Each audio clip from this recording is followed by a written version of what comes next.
Quand le silence devient plus dangereux qu'une dispute, que s'est-il vraiment passé à la frontière entre la Côte d'Ivoire et le Burkina Faso? Imaginez deux voisins liés par des décennies de promesses d'entraide et de fraternité. Pourtant, un jour, un silence glacial s'installe. Les salutations deviennent rares, les regards s'évitent, et les portes jusque-là grandes ouvertes se ferment lentement, une à une. C'est exactement ce qui s'est produit entre la Côte d'Ivoire et le Burkina Faso. Mais ici, ce silence n'est pas qu'un malaise anodin. Il est devenu un véritable danger collectif. Pendant longtemps, la relation entre ces deux pays a été citée comme un modèle d'unité en Afrique de l'Ouest. Il suffisait d'assister à l'un des innombrables forums économiques ou culturels communs pour mesurer l'intensité de leurs liens. Les présidents évoquaient sans relâche la solidarité, la coopération et la confiance. Des accords bilatéraux étaient signés presque chaque année, scellant des partenariats dans l'agriculture, l'éducation, la sécurité et le commerce. Les images de chefs d'État côte à côte sur le pont de Koumassi ou lors des commémorations du traité d'amitié étaient abondamment relayées par les médias. Mais derrière cette façade brillante, la réalité était tout autre. La confiance, pierre angulaire de cette relation, a commencé à s'effriter bien avant que le grand public ne s'en aperçoive. Plusieurs signaux faibles étaient visibles pour qui savait regarder. Des retards dans la réalisation de projets conjoints, des tensions sur la gestion des flux migratoires, des déclarations ambiguës lors des sommets régionaux. Mais surtout, un sentiment grandissant de méfiance s'est installé, alimenté par le climat général d'insécurité qui s'étendait dans toute la sous-région. Prenons un exemple concret. La gestion commune de la frontière, longue de près de 600 km. Durant les années 2010, les patrouilles mixtes étaient fréquentes et saluées comme une avancée majeure contre la criminalité transfrontalière. Les deux pays organisaient régulièrement des exercices conjoints, partageant informations et stratégies. On se souvient notamment de l'opération Frontières Sûres en 2015, qui avait permis de démanteler un important réseau de trafiquants opérant des deux côtés de la frontière. À l'époque, cette coopération était citée en exemple lors des sommets de la CEDEAO. Mais à partir de 2020, le climat s'est alourdi. Les patrouilles se sont espacées, puis ont disparu, remplacées par des postes d'observation isolés, chacun de son côté. Le partage d'informations, jadis fluide, s'est tari. Les officiers de liaison, qui partageaient autrefois café et renseignements, se sont repliés sur leurs bases respectives. Dans ce vide, les groupes armés ont vu une occasion en or. Ils ont profité de chaque faille, chaque absence de coordination pour renforcer leur emprise. Les villages frontaliers, autrefois animés par le commerce et le passage quotidien des habitants, ont vu surgir la peur, la suspicion et parfois la violence. À titre d'illustration, en mars 2024, un convoi humanitaire burkinabé a été attaqué à la frontière. Faute de coordination entre les deux pays, l'intervention a tardé, permettant aux assaillants de disparaître. Cet incident, loin d'être isolé, a révélé la vulnérabilité de toute la zone, mettant en lumière l'impact concret de ce silence institutionnel. Ce vide, ce silence, est devenu une invitation ouverte à la déstabilisation. Et les conséquences ne se sont pas limitées à la relation entre Abidjan et Ouagadougou. Elles ont rapidement affecté l'ensemble de la sous-région. Les routes commerciales autrefois fluides sont devenues risquées, les échanges économiques se sont contractés. De grandes entreprises de transport comme la compagnie Transafrique ont été contraintes de revoir leurs itinéraires, augmentant les coûts et ralentissant les livraisons. La fameuse pause de décembre 2025, présentée comme un retour au dialogue, n'était en réalité qu'un réflexe de survie. Les deux parties savaient que continuer sur cette trajectoire mènerait à une chute libre. Mais ce geste, aussi salutaire soit-il, n'a pas permis d'aborder les causes profondes de la fracture. C'était un pansement sur une plaie béante, une tentative désespérée d'arrêter l'hémorragie sans traiter l'infection. Ceux qui minimisent la gravité de cette rupture commettent une erreur de diagnostic aux conséquences potentiellement catastrophiques. Ce n'est pas une simple querelle de voisins. C'est la stabilité de toute l'Afrique de l'Ouest qui est menacée. Les économies, déjà fragiles, risquent de s'effondrer comme un château de cartes. Les routes commerciales vitales pour l'acheminement de denrées et de médicaments sont sur le point de se fermer. L'histoire récente du Mali, du Niger et du Tchad montre que l'isolement d'un pays enclavé peut rapidement provoquer une crise humanitaire majeure. Rappelons-nous la crise migratoire de 2019, lorsque la fermeture temporaire de la frontière entre le Nigeria et le Bénin a provoqué la flambée des prix alimentaires dans toute la région. Une simple décision administrative avait alors mis en difficulté des millions de familles. Ici, l'onde de choc serait bien plus vaste, car ce sont deux géants économiques de la région qui vacilleraient de main. Ce qui se joue n'est pas un simple épisode du passé, il s'agit de la survie future d'une région entière. Que vous soyez un habitant d'Abidjan, un commerçant de Bobo-Dioulasso, un étudiant de Yamoussoukro ou même un investisseur étranger, cette crise vous concerne directement. L'histoire nous enseigne que l'instabilité, une fois enclenchée, n'épargne personne. Mais alors, comment en est-on arrivé là ? Pour comprendre, il faut revenir sur une série de choix politiques, de signaux ignorés et de tensions latentes qui, accumulées, ont mené à cette impasse.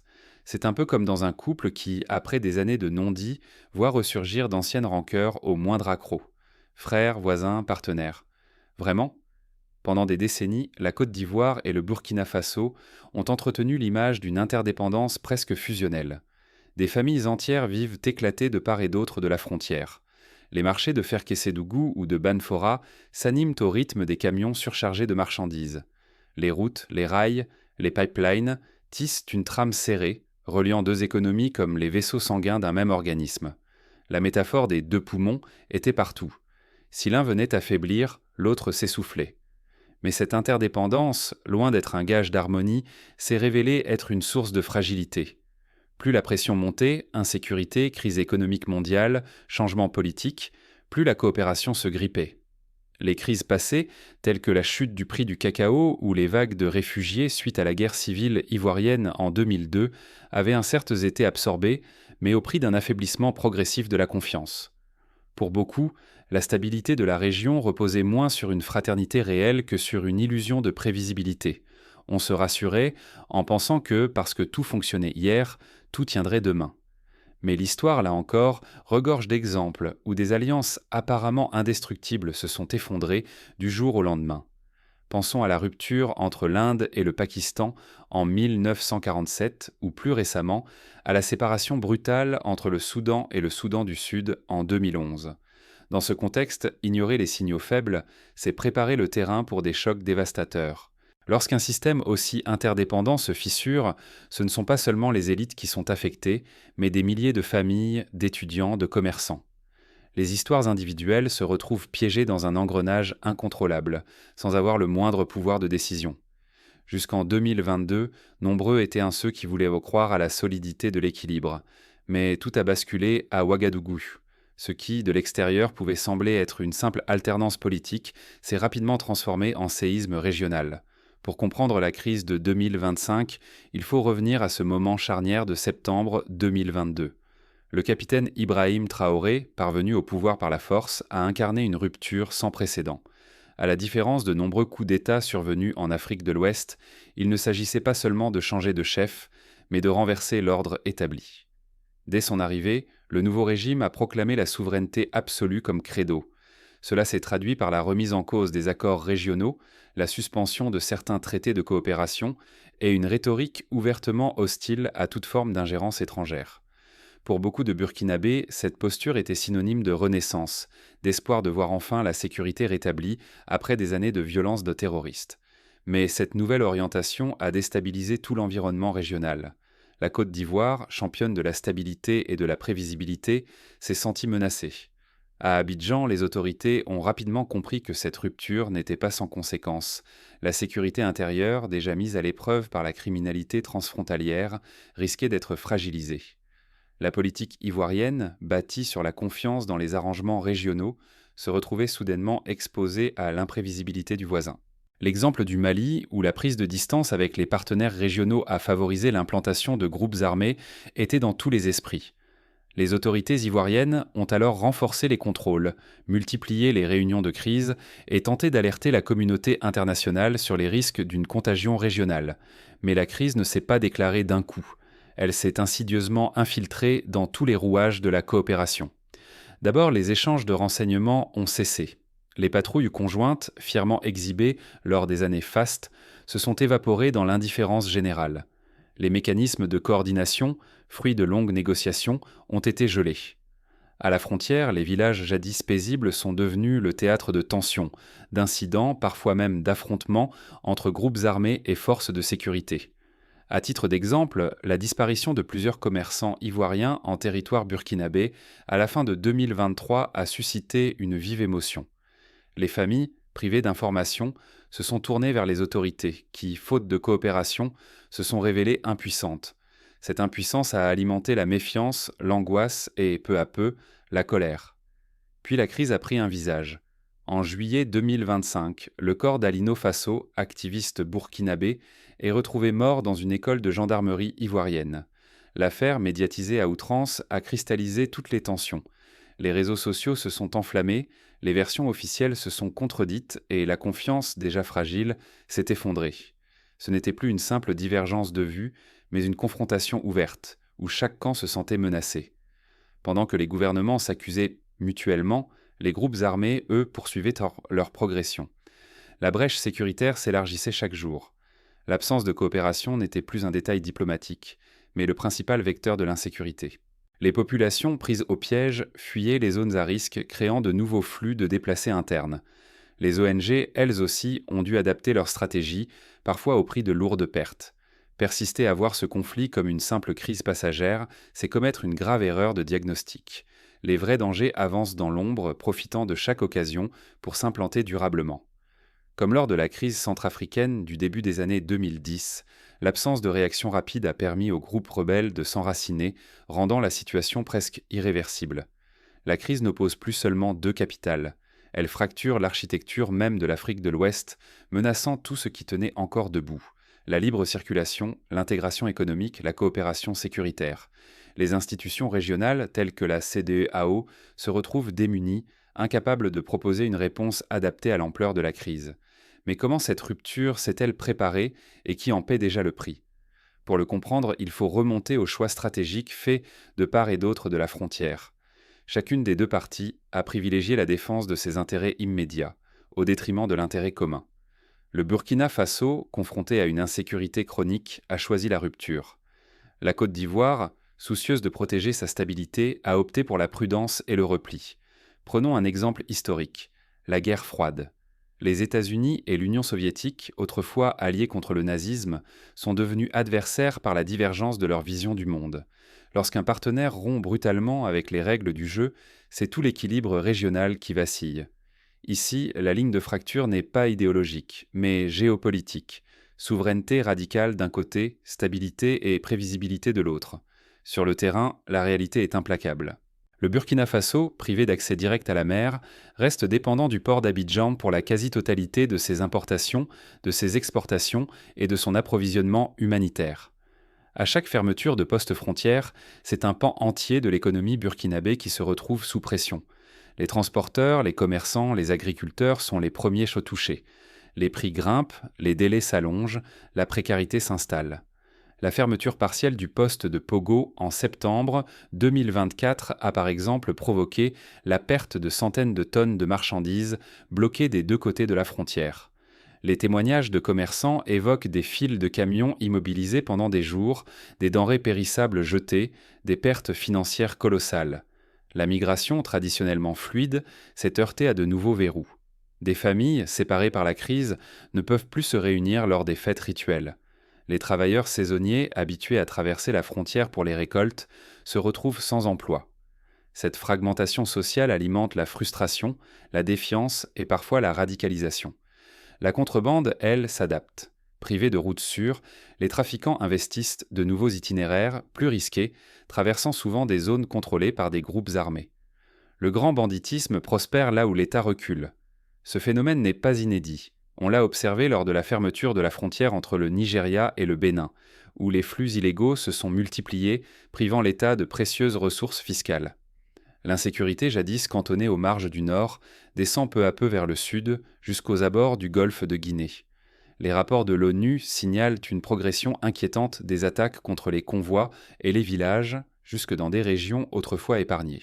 Les populations, épuisées par l'absence de perspective, sont tentées par l'exode, quittant les campagnes pour grossir les rangs des déplacés urbains. Cette propagation de l'instabilité n'est pas une théorie lointaine. Elle se matérialise déjà dans les statistiques économiques. Baisse des échanges, chute des investissements, hausse du chômage.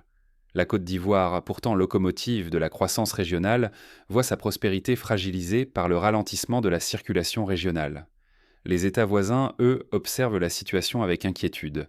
Le Ghana, le Mali, le Togo craignent une contagion.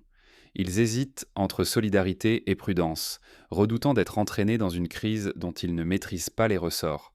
Les organisations régionales, telles que la CEDEAO, peinent à s'accorder sur une stratégie commune. L'histoire récente du conflit en Casamance, au Sénégal, montre à quel point l'absence de coordination régionale peut prolonger indéfiniment une crise. Si cette fracture devait s'étendre à toute la région, la colonne vertébrale commerciale, sécuritaire et humanitaire de l'Afrique de l'Ouest pourrait se briser. Ce ne serait plus une crise isolée, mais une onde de choc aux conséquences incalculables. La fermeture du corridor Abidjan-Ouagadougou, par exemple, mettrait en péril l'approvisionnement en céréales de plusieurs pays enclavés, aggravant l'insécurité alimentaire. Pourtant, au cœur de l'hiver 2025, un timide dialogue a repris. Ce n'est pas une véritable réconciliation, mais une tentative pragmatique de gestion des antagonismes. Faute d'alliances solides, il faut désormais inventer des mécanismes de coexistence, même précaires. On se souvient, dans l'histoire européenne, de la détente entre les États-Unis et l'URSS dans les années 70, qui a permis de limiter les risques de confrontation directe sans pour autant résoudre les causes profondes de la rivalité. Mais cette reprise de contact reste fragile. Combien de temps la région pourra-t-elle éviter l'escalade ? Les prochains choix seront décisifs, tant pour les dirigeants que pour les millions de vies suspendues à un fil. Aujourd'hui, le véritable courage politique consiste à reconnaître que l'ancien modèle est à bout de souffle. Face à la crise, la nostalgie de la fraternité ne protège plus personne. Les rappels des liens passés, aussi émouvants soient-ils, n'apaisent plus les tensions. Il faut regarder la réalité en face. Dialoguer n'est plus un luxe, mais une nécessité vitale. Parler, c'est admettre que l'on ne se comprend plus, tout en sachant que le silence ouvre la voie au chaos. Ce n'est pas une victoire idéologique, mais un choix pragmatique pour éviter l'effondrement général. La coexistence négociée devient la nouvelle norme. L'Afrique de l'Ouest ne se divise plus entre alliances fusionnelles et ruptures brutales, mais entre la gestion des désaccords et l'acceptation de la complexité. L'isolement n'est plus l'unique sanction. Il faut apprendre à vivre avec la divergence, à en faire une force plutôt qu'un péril. Concrètement, cela signifie renforcer la gestion partagée des frontières. Par exemple, la réactivation des comités locaux de dialogue, incluant autorités, chefs traditionnels et représentants de la société civile, peut permettre de désamorcer des crises localisées avant qu'elles ne dégénèrent. À Vavois, en 2016, une initiative similaire avait permis d'éviter un affrontement majeur grâce à la médiation communautaire. L'échange de renseignements doit aussi être repensé. Les outils de numérique, tels que les plateformes sécurisées de communication entre forces de sécurité, peuvent compenser en partie la méfiance institutionnelle. L'expérience de la zone des 3 frontières, Mali, Burkina, Niger, a montré que l'échange d'informations en temps réel peut sauver des vies et éviter des malentendus meurtriers. La coopération régionale, enfin, doit être réinventée. L'époque des suivismes automatiques, dictés par la peur de l'isolement, est révolue. Il faut plus d'anticipation, de réalisme et surtout l'art du compromis dans un environnement mouvant. Les États doivent accepter que la confiance ne renaîtra pas d'un coup, mais qu'elle se reconstruit à travers des gestes concrets, des engagements tenus et des mécanismes de résolution des différends. Résister à la fragmentation exige un équilibre en mouvement. Cela implique des ajustements constants, des consultations souples et l'acceptation que la confiance se bâtit à petits pas. Il ne s'agit plus de restaurer le passé, mais d'inventer ensemble une manière de vivre sous tension, capable d'absorber les chocs sans s'effondrer. S'accrocher aux souvenirs des anciennes alliances, c'est s'exposer à un affaiblissement collectif. Ce sont la sécurité, la stabilité, l'accès humanitaire et la capacité de tout un espace à se réformer qui sont désormais en jeu. L'exemple du Rwanda et de l'Ouganda, qui ont su surmonter des décennies de conflits par une coopération pragmatique, montre qu'une renaissance est possible, mais qu'elle exige patience, lucidité et imagination. Mais une question demeure. Comment bâtir la confiance lorsque chaque erreur peut tout faire basculer ? Il n'existe pas de recette miracle, mais plusieurs pistes peuvent être explorées. Premièrement, instaurer des mécanismes de suivi indépendants pour surveiller la mise en œuvre des accords. Deuxièmement, impliquer davantage la société civile, trop souvent laissée de côté dans les négociations officielles. Troisièmement, miser sur l'éducation à la paix et la prévention des discours de haine, notamment sur les réseaux sociaux. À chaque crise, l'histoire offre l'occasion d'une renaissance. Encore faut-il savoir en saisir les leçons. Le silence n'est plus permis. L'avenir repose sur notre lucidité collective, notre capacité à voir au-delà des apparences rassurantes et à inventer de nouveaux chemins de coexistence. Ce qui se joue aujourd'hui entre la Côte d'Ivoire et le Burkina Faso excède de loin une querelle de frontières. Il s'agit d'une collision de trajectoires politiques, une confrontation qui oblige l'Afrique de l'Ouest à se réinventer ou à risquer la fragmentation. Dans ce contexte, chaque décision, chaque compromis ou absence de compromis pèse sur le destin de millions de personnes. Nous sommes tous concernés. Citoyens ordinaires, dirigeants, entrepreneurs, enseignants, étudiants. Chacun porte désormais la responsabilité de refuser la facilité des récits simplistes. Interroger, douter, rester attentif aux signaux faibles d'une catastrophe en sourdine devient un devoir commun. Ignorer les leçons de cette crise, c'est accepter que la méfiance s'installe, que la coopération s'étiole et que la sécurité de plusieurs millions de vies soit livrée à l'instabilité. Presque 600 kilomètres de frontières sont aujourd'hui plus ouverts au trafic et aux menaces qu'aux échanges constructifs. Le commerce, l'aide humanitaire, l'économie régionale, tout vacille lorsque la confiance disparaît dans la brume des incertitudes. L'enjeu n'est plus seulement de recoller les morceaux d'une amitié abîmée, mais d'inventer de nouveaux codes, de nouveaux espaces de dialogue capables d'absorber la complexité et la défiance sans sombrer dans la violence. Parler de fraternité ne suffit plus. Il faut l'incarner, la traduire en mécanismes solides, capables de résister à la tempête et d'évoluer au fil des crises. Pendant que les chancelleries s'agitent, les groupes armés progressent, exploitant chaque brèche. L'histoire récente l'a montré, ce qui se fracture ici ne reste jamais local. Les conséquences de cette crise façonneront durablement la sécurité, la prospérité, l'identité même de toute la région. Si vous pensez que la vigilance est une responsabilité partagée, que chaque crise porte le germe d'une possible renaissance, gardez les yeux ouverts. Le nouvel équilibre régional reste à écrire. Fermer les yeux sur les signaux faibles, c'est s'exposer à un effondrement silencieux dont nous ne saurions jamais vraiment dater le début. À l'instant où le fracas des armes menace d'étouffer celui du dialogue, notre meilleure défense reste la lucidité, la compréhension et l'anticipation. L'histoire ne s'interrompt jamais. Elle observe, muette, nos choix d'aujourd'hui. Et c'est dans le courage d'affronter ensemble la complexité que se construit peut-être le ciment de la prochaine stabilité.